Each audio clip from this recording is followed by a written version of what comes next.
কিন্তু আমি অন্য জায়গায় কাজ করার কারণে আমার একটু প্রবলেম হয়ে গেছে। তখন আমার লেবার কোড ধরছে 3 মাস জেল খাইটা তারপরে আসতে হয়েছে।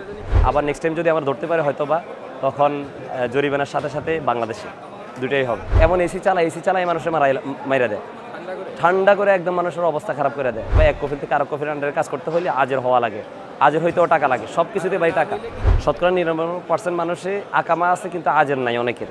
এখানে আমি ফিশ মার্কেট, আমি ডাইরেক্টলি আসছি ফিশ মার্কেটে, আমি আমার শ্বশুরে আমার আনছে, সেই হিসাবে আমি এখানে আসি। আলহামদুলিল্লাহ ভালো আছি আমি। ওনার জি, দেশে আমার মা বাবা কেউ নেই, আর আমার ওয়াইফ আছে, ভাই বোন আছে।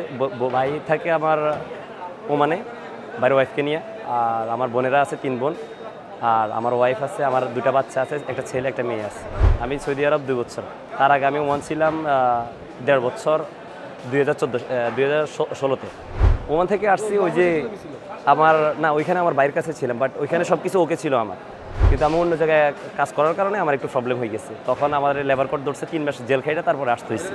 ও এক দোকান থেকে আরেক দোকানে যাইতে হলে এখানে আজের হওয়া লাগে আর কি, আজের হওয়া, অথবা এক কফিল থেকে আরেক কফির আন্ডারে কাজ করতে হলে আজের হওয়া লাগে, আজের হইতেও টাকা লাগে, সব কিছুতে ভাই টাকা। না হলে মনে করেন যে এটা মুমনু, কাজ করা নিষিদ্ধ। আর নিষিদ্ধ মানে হচ্ছে আপনার যখন লেবার কোড ধরবে, আপনার আকামা চেক করবে, তখন থেকে আপনার কাজ করতে দিবে না, বাড়ি পাঠিয়ে দিবে, দেশে পাঠিয়ে দিবে। অলরেডি আমারও ধরছে, কয়েকবার ধরা হয়েছে। ধরার পর আমার থেকে ফিঙ্গারপ্রিন্ট রাখছে, সিগনেচার রেখে দিচ্ছে, আমার সব কিছু রাখছে, আকামা নাম্বার রাখছে। যে কোনো মুহূর্তে এখানে মুখালেফা দিবে, মুখালেফা পড়লে আপনার জরিমানা করবে। ইভেন আবার নেক্সট টাইম যদি আমার ধরতে পারে হয়তো বা তখন জরিমানার সাথে সাথে বাংলাদেশে দুটোই হবে। এখানে শতকরা 99% মানুষ বাংলাদেশি, শতকরা 99% মানুষে আকামা আছে কিন্তু আজের নাই অনেকের।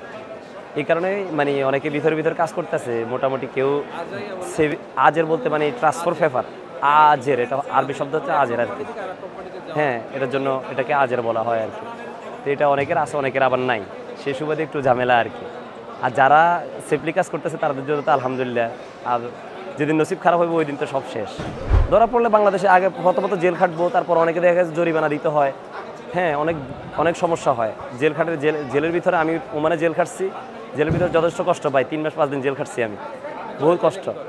জেলে ওইখানে এমন এসি চালাই মানুষের মাইরা দেয়, ঠান্ডা করে একদম মানুষের অবস্থা খারাপ করে দেয়। তার উপরে সারাদিনে একবার দেখা হয় না, একবার দেখতে কষ্ট হয়, দিনের আলো একবার দেখি না। আর নামাজের সময় আমরা ভিতরে থাকি, সবসময় ভিতরে, দিনের বেলা একবার আলো দেখি, একবারের জন্য বাইর করা হয় ব্যাস। খাবার দেয় জেলখানায়, একটা রুটি দেয়, আর এখানে আপনার কি বলে ওই যে একটা ক্রিমের মতো একটা জিনিস দেয়, ওইটার নাম হচ্ছে আপনার এখানে কি বলে, সৌদি আরবে কি বলে ভুলে গেছি। আচ্ছা যাই হোক, তো এগুলো দেয়। হ্যাঁ, জুমনা দেয়, জুমনা আর একটা রুটি দেয়। আর দুপুরবেলার জন্য ওই যে একটা সিদ্ধ মাছ অথবা সিদ্ধ করে মনে করেন যে মুরগি, এরকম 1 পিস দেয়। আর সামান্য 4টা বাদ দিব, এটার উপরে খাওয়া লাগে, এটার উপর থাকা লাগে। রাত্র রুটি। জেলে অ্যাকচুয়ালি আমি দেখি না কাজ, কিন্তু যখন সেন্ট্রাল জেলে দেয়, যারা আসামি ধরনের তাদেরকে অবশ্যই কাজ দেয় তাদের। হ্যাঁ, যারা বিচার পর্যায়ে যায় বা যারা অন্যায় অপরাধ করছে, হ্যাঁ, যেমন চুরি ডাকাতি যারা করে বা বিভিন্ন ধরনের অবস্থান যারা এখানে করে বা বিভিন্ন ধরনের মামলা যাদের উৎপত্তি হয়, তাদেরকে হয়তো ওইখানে বছরখানেক রাখে, বা যতটুকু সাজা দেওয়ার দরকার ততটুকু সাজা দিয়ে ওইখানে রাখে, ওইখানে কাজকর্ম করতে হয়। বাংলাদেশ জেলও সেম, কিন্তু এইখানকার জেল সবচেয়ে কষ্টের বিষয়। আমি ওমানে জেল খাটছি হিসেবে একটু বেশি কষ্ট পাইছি। ওমানে জেল খাটছি তার কারণ যে আমি ওমানে বৈধ ছিলাম, কিন্তু অন্য জায়গায় কাজ করছে। আমার ওইখানে লেবার কোডে আইসা ধরছে, দইরা আমার 3 মাস 5 দিন জেল খাটাইছে। যে কোম্পানিতে কাজ করছিলাম ওই কোম্পানি কইছে এরা আমার উম্মেল না, এরা আমার লোক না, এই জন্য ওই কোম্পানি লেবার কোডের বিরুদ্ধে মামলা দিছে। আর লেবার কোডে ওই কোম্পানির নামে মামলা দিছে।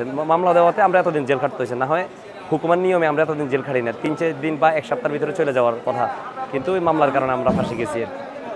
একে অপরকে আমার উম্মেল না কইরা মনে করেন যে ফাঁসা দিচ্ছে। বের করছে বলতে বের করা না, এটা জাস্ট এটা হুকুমার নিয়ম আর কি, এটা গভর্নমেন্টের নিয়ম আর কি, অন্য কিছু না। এটা তাদের নিয়মের উপর কোডে সৌদি থেকে তো বাইর হয়নি, তো আমি সৌদি তো আসি, সৌদি তো জেল যাই না তো। ওমানে জাস্ট ওমানের কথা, এটা সাবেক কথা আর কি আমার, এটা এখানকার কথা না। না এখানে আলহামদুলিল্লাহ এখানে এখনও সেফ আছি, ভালো আছে আলহামদুলিল্লাহ। এটা সব দেশেই আছে কম বেশ, এরাও খায় কম বেশ, সবাই খায়, দালাল দিয়ে খায়, নিজেরাও ডাইরেক্টলি খায়। যেমন কি আমার সোনামণি উপজেলার আমার এক মানে খুব কাছের মানুষ, উনি আমার একই সাথে আমরা থাকি। ওনার ইয়ে ছিল না, ভিসা ছিল না, ওনারে হুরুব মাইরা দিছি আর কি। হ্যাঁ, তো উনারে যখন পুলিশে ধরছে, ধরার সাথে সাথে একটা ছেলের হুকুম মারা ছিল, ওই ছেলেটারে বাংলাদেশে 2 দিন রেখে বাংলাদেশে পাঠিয়ে দিচ্ছে। আর ওনার কাছে ক্যাশ টাকা ছিল প্রায় 2000 না 3000 রিয়াল। ওই ক্যাশ টাকাটা পুলিশে দিছে, তখন পুলিশে ওরা ছাইরা দিচ্ছে। এখন আলহামদুলিল্লাহ ওই আঁকাবাঁকা কাগজপত্র সব কিছু করছে। তার মানে টাকায় সব কিছু দুনিয়া চলে ভাই, টাকাই সব। টাকা না থাকলে ভাই নারীও থাকে না ভাই, সব শেষ।